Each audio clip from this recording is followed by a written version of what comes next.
E vale destacar mais uma vez a oportunidade aí de doação que vocês que queiram fazer, que vocês que nos assistem aqui na Jovem Pan, seja via Pix ou seja mesmo entregas presencialmente nas entidades que a Jovem Pan está aqui sugerindo para vocês. Essa tragédia que a gente está discutindo, ela poderia ter sido evitada ou pelo menos minimizada? É uma pergunta que a gente está se fazendo aqui todos os dias. Um dos grandes questionamentos para quem vive em zona de risco é em relação às sirenes. Isso existe, por exemplo, em locais onde tem barragens. Agora, após as fortes chuvas e os estragos no litoral norte, o governo de São Paulo está planejando instalar sirenes em alerta em áreas de risco. Quem vai explicar essa história para a gente é o Daniel Lian.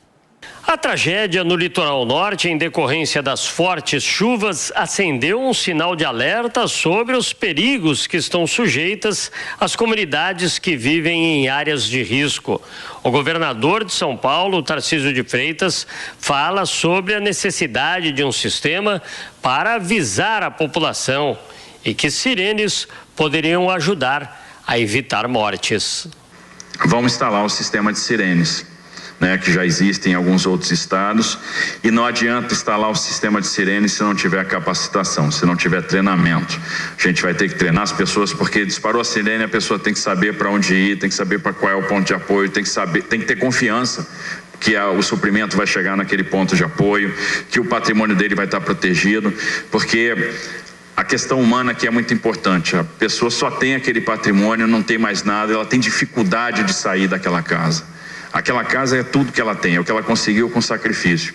Então ela tem que ser muito treinada para saber que a gente está preservando a vida dela. Há uma preocupação com invasões, especialmente nas áreas de encostas. O governo projeta um plano com vilas de passagens a fim de minimizar o déficit habitacional. O que nós vamos procurar tentar fazer aqui é usar esse caso de laboratório para fazer algumas experiências sociais e tentar verificar se a gente consegue ter êxito e se a gente consegue ter um modelo de enfrentamento a esse tipo de crise que seja replicável, que seja escalável. Porque se der certo aqui, pode dar certo em uma série de outros locais. Principalmente no que diz respeito à desmobilização de pessoas de áreas de risco. E aqui é um caso interessante que você tem uma restrição de terrenos.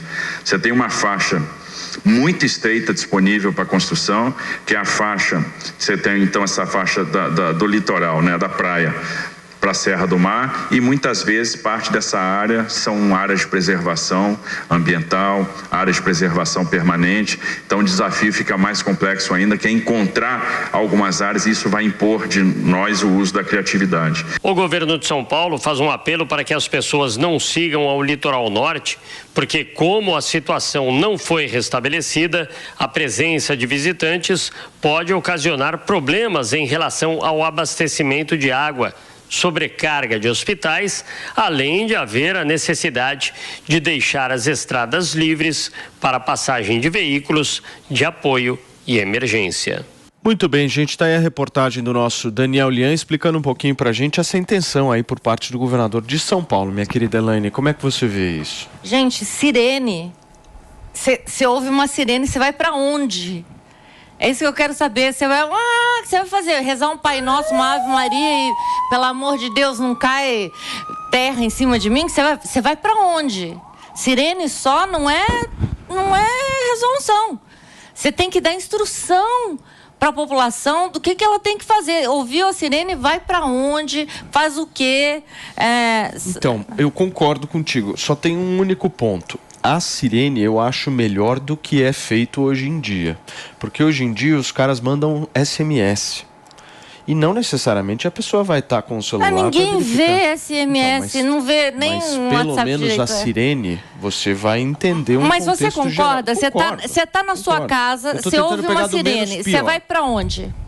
Não, sim. Aí cabe ao governo do estado fazer, junto com a prefeitura, um encaminhamento numa escola municipal, em alguma área municipal. Quanto tempo de antecedência vai vir essa sirene? Primeira pergunta. né? Mas você concorda comigo que é melhor do que SMS? Eu acho, Não, pelo menos. É muito melhor, então, mas não funciona. É tão ineficiente quanto. Não, eu acho que os dois são ineficientes. Você já está partindo de um ponto que ele não vai fazer a segunda etapa. Eu acho que nem eles disseram 2 dias antes, o governo já sabia que ia ter esse desastre, a prefeitura já sabia, a Defesa Civil, como você disse, alguns programas atrás, que está mal equipada, falta mais gente, falta mais equipamento, falta mais... já deveriam ter tirado essas pessoas dessas áreas de risco um dia antes. Já se sabia 2 dias antes que ia ter uma desgraça lá. Tudo bem que não fosse 600 milímetros de água, 600 litros por metro quadrado caindo, que fosse 200. 200 é muito. É muito já é uma tragédia. Então, assim, eu acho que a Defesa Civil, um dia antes, já deveria ter removido aquelas pessoas. Porque, assim, se eu estou na minha casa, numa área de risco e não tenho para onde ir, eu recebo um alerta que, não, eu vou para onde? E aí, qual a instrução que eu tenho? Vou para a escola, eu vou deixar minha casa aqui, vou deixar minha família aqui. Sai correndo e larga tudo. Eu vou rezar uma Ave Maria, um Pai Nosso e pedir para não cair terra em cima da minha casa. E é uma questão cultural também, né, mano? Porque se você pegar países do Oriente Médio, por exemplo, todos já sabem, exemplo, Japão, né? Já sabem para onde ir. Né? O Japão lida com a questão dos terremotos e tem um sistema parecido de sirene, mas tem treinamentos, né? Então, desde as escolas... os japoneses são treinados a o que você faz no caso de terremoto, para onde você vai, onde que é um abrigo, em que posição você fica. Então tem uma questão, enfim, cultural de treinamento e de testar se seria o caso de funcionar. Tem um experimento piloto no Rio de Janeiro, né, de uma forma semelhante, eu não lembro agora em qual favela, mas a Prefeitura do Rio começou a testar um sistema de alerta de sirene e aparentemente tem sido bem sucedido, mas precisa estar acompanhado desse treinamento, né? Orientação do que você fazer, só a sirene, você vai fazer o quê? Vai correr para que lado? Deixa eu só receber quem nos acompanha pelo rádio. São 10h35 para vocês que chegaram agora. A gente está conversando um pouco sobre essa fala do governador de São Paulo, Tarcísio Gomes de Freitas, da política pública de instalação de sirenes depois do desastre ocorrido no último final de semana. Eu acho que o grande lance é você ter um sistema habitacional de acordo, né?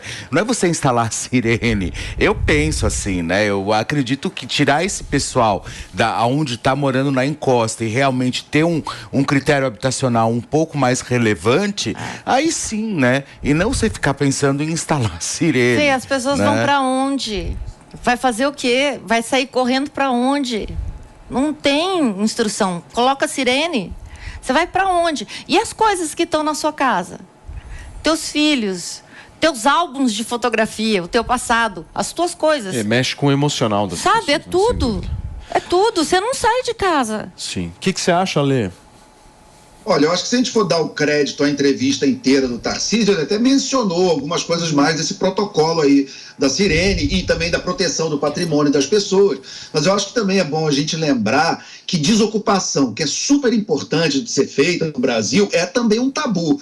Por exemplo, em São Paulo tem uma história clássica que aconteceu em 2012, quando o Alckmin era governador, que foi a história da desocupação do Pinheirinho, a região ali de São José dos Campos, que tinham 6 mil pessoas que tinham que ser tiradas de um terreno e que até hoje, meu Deus, porque a polícia é fascista, que não sei o que e tal. Então, assim, até hoje, depois da maior chuva da história do Brasil no litoral de São Paulo, tem gente morando em área de risco que não quer sair hoje.